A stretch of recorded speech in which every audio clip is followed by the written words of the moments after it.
भाग 1। गांव का राज। उत्तर प्रदेश के एक दूर-दराज गांव खैरापुर में एक पुराना कुआं था। उस कुएं को गांव वाले सुनता कुआं कहते थे, क्योंकि उनका मानना था कि रात के समय उसमें से किसी औरत की फुसफुसाती आवाजें आती थीं। गांव के लोग उस कुएं के पास नहीं जाते, खासकर रात में। कई बार पशु पक्षी उस कुएं के पास जाकर मर चुके थे और कुछ लोगों ने यह तक कहा था कि किसी ने कुएं में झांका तो उसे किसी ने खींच लिया।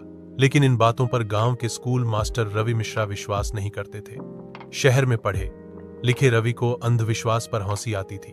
भाग 2। अजीब सपने। रवि हाल ही में गांव लौटे थे और उन्होंने फैसला किया कि वह गांव के बच्चों को वैज्ञानिक सोच सिखाएंगे। लेकिन तभी उनके साथ कुछ अजीब घटनाएं होने लगी। रात को उन्हें सपनों में एक औरत दिखती, लंबे बाल, सफेद साड़ी और लाल सूजी हुई आंखें। वह हर रात कुएं की तरफ इशारा करती और कहती, मेरी सच्चाई जानो। रवि की नींद टूट जाती और वह पसीने से तर हो जाते। भाग 3। गांव की बूढ़ी औरत रवि ने गांव की सबसे बुजुर्ग महिला बिन्नी दादी से कुएं के बारे में पूछा।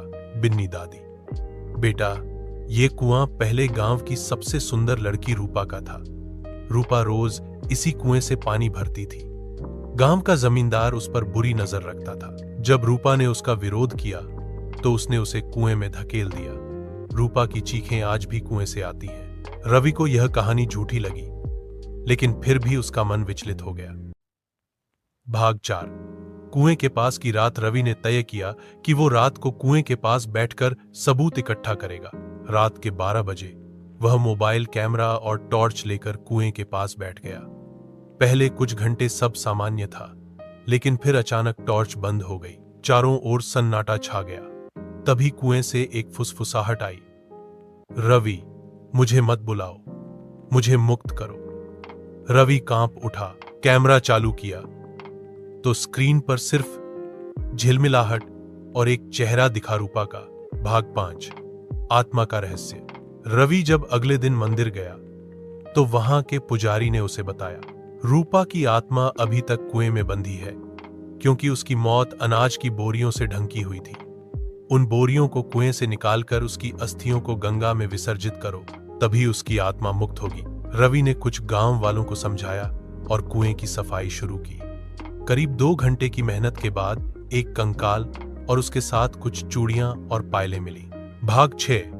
रूपा की मुक्ति। रवि ने पंडित के साथ मिलकर विधिवत पूजा करवाई और अस्थियों को गंगा में विसर्जित किया। जब वे लौटे तो रवि ने देखा कि कुएं के पास खड़े होकर एक औरत मुस्कुरा रही है, वही सफेद साड़ी वाली रूपा की आत्मा।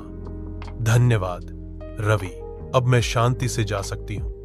जैसे ही वह बोली, उसका चेहरा आकाश में विलीन हो गया।